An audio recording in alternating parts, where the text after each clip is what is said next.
بسم اللہ الرحمن الرحیم الحمد للہ رب العالمین اللہم صلی وسلم وبارک علی سیدنا و نبینا محمد وعلی آلہ واصحابہ اجمعین اما بعد۔ علت، اس کی حقیقت اور علت کے متعلقات بیان ہو رہے ہیں، اس لیے کہ امام شیرازی رحمۃ اللہ علیہ نے قیاس کے ارکان اربعہ کی تفصیل کو بیان کرنا شروع فرمایا۔ فرما رہے ہیں وَيَجُوزُ أَن يَثْبُتَ الْحُكْمُ الْوَاحِدُ بِعِلَّتَيْنِ وَثَلَاثٍ وَأَكْثَرَ كَالْقَتْلِ يَجِبُ بِالْقَتْلِ وَالزِّنَا وَالرِّدَّةِ۔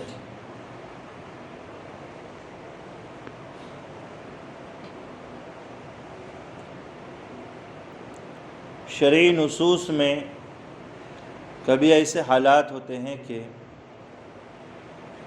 ایک حکم واحد دو، تین یا تین سے زائد علتوں کے ذریعے سے ثابت ہوتا ہے۔ شرعی نصوص میں کبھی ایسے حالات ہوتے ہیں کہ ایک حکم دو، تین یا تین سے زائد علتوں سے بھی ثابت ہوتا ہے۔ عموماً ایک حکم کے ثبوت کے لیے ایک علت کافی ہے کہ اصل میں وہ علت پائی جائے اور اس علت کو آپ کہاں منتقل کریں گے؟ فرع کی طرف منتقل کریں گے۔ ایک علت کیا ہے؟ کافی ہے۔ لیکن شرعی نصوص میں کبھی ایک ہی حکم دو، تین یا تین سے زائد علتوں کے ذریعے سے بھی ثابت ہوتا ہے۔ جیسے کسی اسلامی حکومت کی طرف سے ایک مسلمان کو قتل کرنے کا جواز، وجوب، بلکہ وجوب،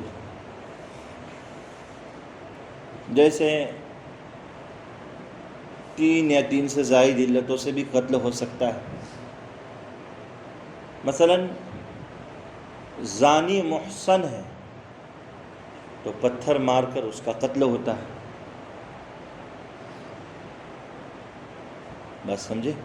تو زنا کی وجہ سے کیا ہوا ہے؟ اس کا قتل ضروری ہوا۔ مرتد ہو گیا ایک ایمان والا، توبہ کا موقع دیا گیا، پھر بھی اس نے توبہ نہیں کی، اسلامی حکومت میں واجب القتل ہے۔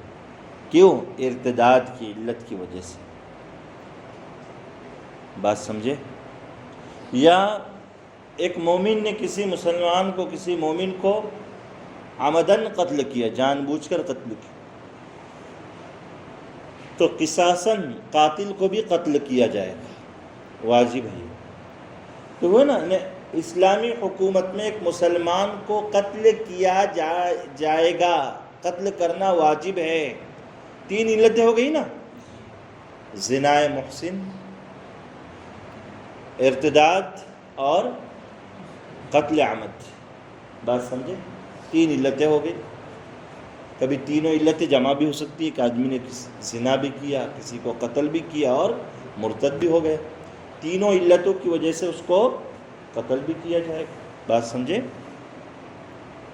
اسی طریقے سے وطی کا حرام ہونا، وطی کا حرام ہونا ایک حکم شرعی ہے۔ یہ بھی تین، چار، پانچ علتوں سے ہو سکتا ہے۔ مثلا حیض کی حالت میں بیوی سے وطی کرنا حرام، احرام کی حالت میں بیوی سے وطی کرنا حرام، روزے کی حالت میں بیوی سے وطی کرنا حرام، اعتکاف کی حالت میں بیوی سے وطی کرنا حرام، عورت عدت میں ہے چاہے طلاق رجعی کی عدت ہو، اس سے وطی کرنا حرام ہے۔ پہلے قولی رجوع ہوگا، اس کے بعد ہی وطی کی گنجائش، وہ منکوحہ بن جائے گی، قولی رجوع کے بعد نکاح میں آ جائے گی، اس کے بعد اس سے وطی کی جا سکتی۔ تو ہے نا کہ وطی کرنا حرام ہے۔ کتنی علتیں ہو گئی؟ پانچ۔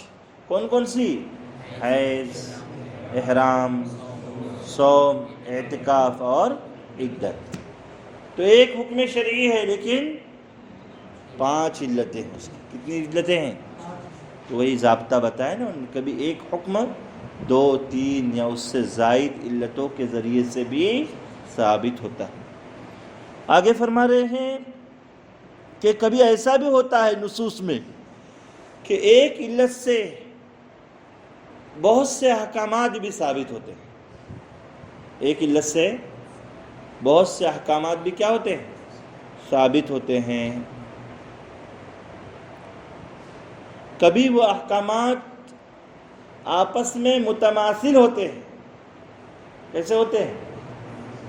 کبھی وہ احکامات آپس میں متماثل ہوتے ہیں، ہم مثل ہوتے ہیں. کبھی ان احکامات میں آپس میں اختلاف ہوتا ہے،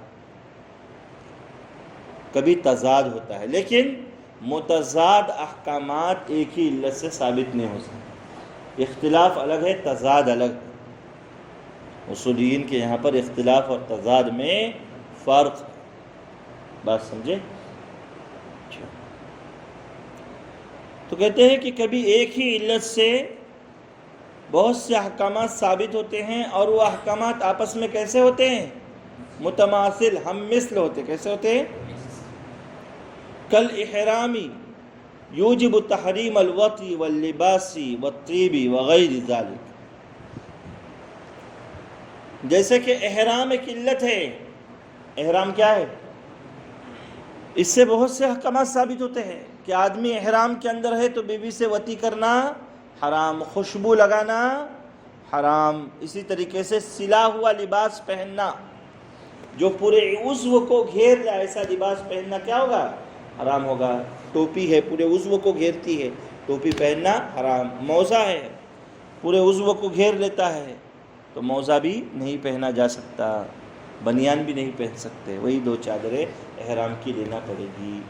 سلا ہوا لباس پہننا حرام، خوشبو لگانا حرام، وطی کرنا حرام. احرام ایک علت ہے، لیکن ایک علت سے ہے نا کئی احکامات ثابت، اور یہ تمام احکامات آپس میں متماثل ہیں.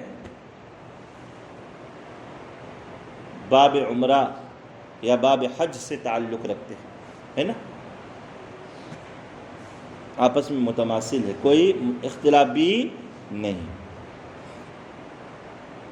کالاحرام یوجب تحریم الوطی والطیب واللباس وغیر ذلك. وكذلك يجوز ان يثبت بالعلة الواحدة احکام مختلفہ. کبھی ایک ہی علت سے مختلف احکام بھی ثابت ہوتے ہیں. کبھی ایک ہی علت سے مختلف احکام بھی کیا ہوتے ہیں؟ کالحیض یوجب تحریم الوطی واحلال ترک الصلاۃ بغیر ذلك. جیسے حیض ہے، ایک علت ہے، لیکن اس کی وجہ سے وطی کی حرمت بھی ثابت ہوتی ہیں، اور حیض کی حالت میں عورت کے لیے نماز پڑھنا جائز نہیں ہے، منع ہے.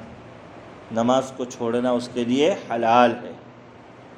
تو دونوں احکامات ایک ہی علت سے ثابت ہو رہے ہیں، حیض والی علت کے ذریعے سے، لیکن دونوں میں اختلاف ہے. اس لیے کہ ایک کا تعلق مان لو باب النکاح سے ہے تو دوسرے کا تعلق باب العبادت سے.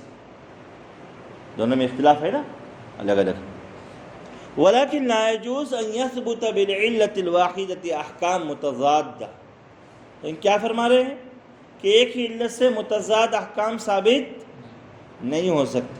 کتحریم الوطی وتحلیلہ لتنافیہ. جیسے کہ آپ کہوں گے کہ ایک ہی علت سے وطی کی حلت کو بھی ہم ثابت کریں گے اور وطی کی حرمت کو بھی ثابت کریں گے، تو ایسا کیوں؟ اس لیے کہ دونوں میں تضاد ہے، اور متضاد احکام ایک ہی علت سے ثابت نہیں ہو سکتے. تو پوری فصل کا خلاصہ کیا نکلا؟ کہ نصوص میں کبھی ایسا بھی ہوتا ہے کہ ایک علت سے کئی احکامات ثابت، جیسے ایک حکم کئی علتوں سے ثابت ہوتا ہے، ویسے ایک علت سے کئی احکامات بھی، لیکن وہ احکامات آپس میں کیسے ہوں گے؟ متماثل ہوں گے یا مختلف ہوں گے. کبھی بھی متضاد احکام ایک علت سے ثابت نہیں ہو سکتے. آگے دیکھیے کیا فرمایا، وَكَذَلِكَ يَجُوزُ أَن تَكُونَ الْعِلَّةُ لِإِثْبَاتِ الْحُكْمِ فِي الْابْتِدَاءِ. کہتے ہیں کہ علت جو ہے کبھی ابتداً حکم کو ثابت کرنے کے لیے آتی ہے. علت کس لیے آتی ہے؟ ابتداً حکم کو ثابت کرنے کے لیے آتی ہے. وَكَذَلِكَ يَجُوزُ أَن تَكُونَ الْعِلَّةُ لِإِثْبَاتِ الْحُكْمِ فِي الْإِبْتِدَاءِ. ابتدا میں حکم کو ثابت کرنے کے لیے کبھی علت آتی ہے، اور کبھی علت آتی ہے ابتداً بھی حکم کو ثابت کرتی ہے، اور حکم کے دوام کے اثبات کے لیے بھی آتی ہے. حکم کو دائمی اور ہمیشگی دینے کے لیے بھی علت کو لایا جاتا ہے. کالعدۃ فی منع النکاح، کالعدۃ فی منع النکاح. کہتے ہیں کہ بھائی دیکھیے، ایک عورت عدت گزار رہی ہو تو اس عورت کو نکاح کا پیغام آپ نہیں دے سکتے. نکاح کرنا بھی حرام، چاہے وہ طلاق رجعی کی عدت ہو، طلاق بائن کی ہو، یا مغلظات، یا شوہر کی وفات کی عدت وہ گزار رہی ہے تو آپ اس میں اس عورت سے نکاح نہیں کر سکتے. تو عدت جو ہے، عدت یا ایسی علت ہے کہ نکاح کے ابتدا کے لیے ہی رکاوٹ ہے کہ نکاح شروع ہی نہیں کر سکتے. بات سمجھے؟ اور کبھی کوئی علت ایسی ہوتی ہے جیسے رضاعت، حرمت رضاعت. ایک بچے نے 2 سال کی عمر کے اندر کسی عورت کا 5 مرتبہ چسکیاں لگا کر دودھ پیا تھا، تو حرمت رضاعت اس رضیع اور مرضعہ کے درمیان، دودھ پینے والے بچے اور جس عورت نے اس کو دودھ پلا، دونوں کے درمیان میں ثابت ہو جاتی ہے حرمت رضاعت. جو نسب سے رشتے حرام ہوتے ہیں وہ حرمت رضاعت سے بھی کیا ہوتے ہیں؟ حرام ہوتے ہیں. تو یہ لڑکا کبھی بھی یہ رضیع اس مرضیہ سے نکاح نہیں کر سکتا، نہ اس مرضیہ کی حقیقی بیٹی سے نکاح کر سکتا، اس لیے کہ وہ اس کی رضاعی بہن بن گئی. جیسے حقیقی بہن سے نکاح نہیں کیا جا سکتا، رضاعی بہن سے بھی نکاح نہیں کیا جا سکتا. بات سمجھ میں آ رہی ہے؟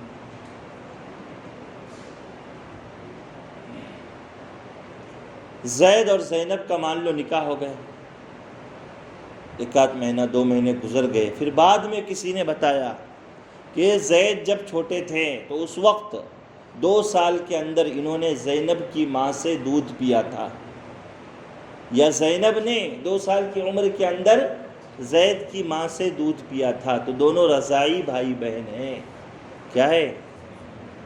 نکاح ہو گیا تھا، 2 مہینے گزر بھی گئے، تو استدامت نکاح، یعنی نکاح باقی بھی نہیں رکھ سکتے، فوراً دونوں کے درمیان میں تفریق لازم، دونوں جدا ہو جائیں گے، حرمت قائم ہو جائے گی دونوں کو. بات سمجھے؟ تو رضاعت یہ ایسی عدت ہے جو نکاح کے ابتدا کے لیے بھی مانع ہے اور نکاح کے بقا و دوام کے لیے بھی رکاوٹ ہے. اگر درمیان میں بھی پتہ چلے، ہوتا ہے ایسا کئی مرتبہ، احساس نہیں ہوتا، بچے نے اپنی پھوپھی کا دودھ پیا ہے، اب وہ ماموزت پھوپھیزت بھائی بہن کی شادی ہو گئی، بعد میں کسی نے بتایا جب مسئلہ کہ اس طریقے سے ہے، تو ہوا ہے دارالقضا میں اس طریقے سے تفریق، تو دونوں کی تفریق کیا ہوگی؟ لازم ہوگی. بات سمجھے؟ تو رضاعت یہ ابتدائی نکاح کے لیے بھی رکاوٹ ہے، اور دوام نکاح کے برقرار رہنے کے لیے بھی کیا ہے؟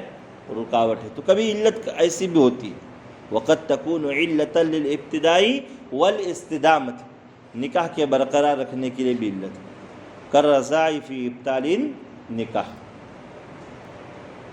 بات سمجھ میں آ رہی ہے؟ تو یہ 3 فصلیں ہو گئی. کتنی فصلیں ہو گئی؟ 3 فصل. تو اس تیسری فصل میں انہوں نے بتایا کہ علت کبھی ابتداً حکم کے اثبات کے لیے آتی ہے، اور کبھی ابتداً بھی آتی ہے اور حکم کے دوام و بقا کے لیے بھی آتی ہے، استدامت کے لیے بھی آتی ہے. بات سمجھے؟